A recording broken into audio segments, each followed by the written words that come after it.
Hi everyone, my name is Kosarachi.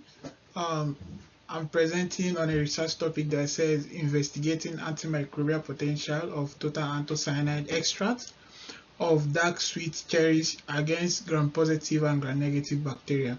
So this poster research comprises introduction, method, result section, conclusion, future direction, my reference, and my acknowledgement.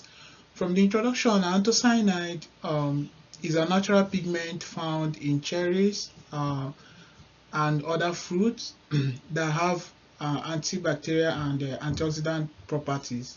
According to some researches, cherry anthocyanide are mainly cydidine 3 glucosidase and cydidine 3 retinoside. These are from the previous papers, and these these particular properties made me to go into this research to actually compare what other previous work talked about anthocyanide extract, and if I also have the same conclusion.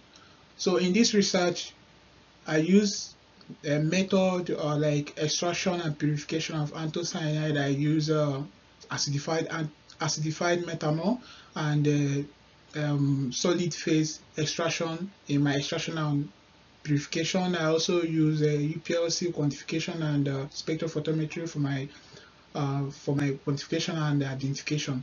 So for my test analysis, um, I use bacterial strains E. coli and S. aureus.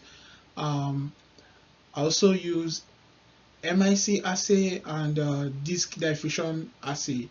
The MIC assay is just to know the minimum inhibitory concentration of the anthocyanide, and the disc diffusion assay is to know the zone at which this anthocyanide might have effect on the bacteria. This section is my research section, and I have a result of minimum inhibitory concentration of the two bacteria that I used. Graph A and B is showing the minimal inhibitory concentration of E. coli at 6.3, and this is for graph A. Graph B is showing the solvent that I used for the reconstitution of the anthocyanide, which shows that it wasn't the solvent that is inhibiting the bacteria.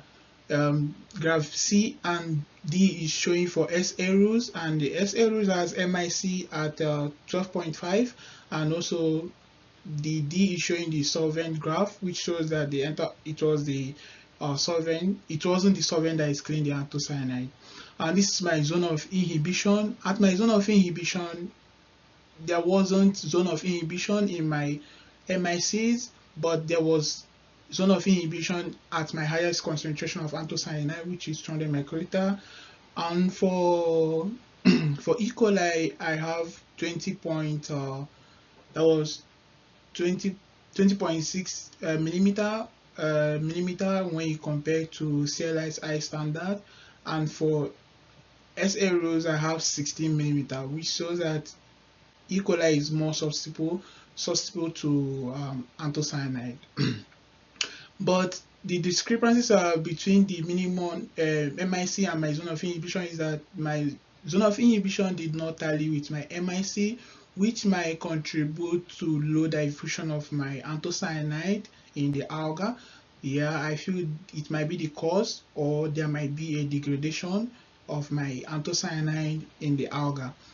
And in my conclusion, this study demonstrate that cherry derived anthocyanide have potential of antimicrobial effect, although the discrepancies can be further investigated and carefully designed.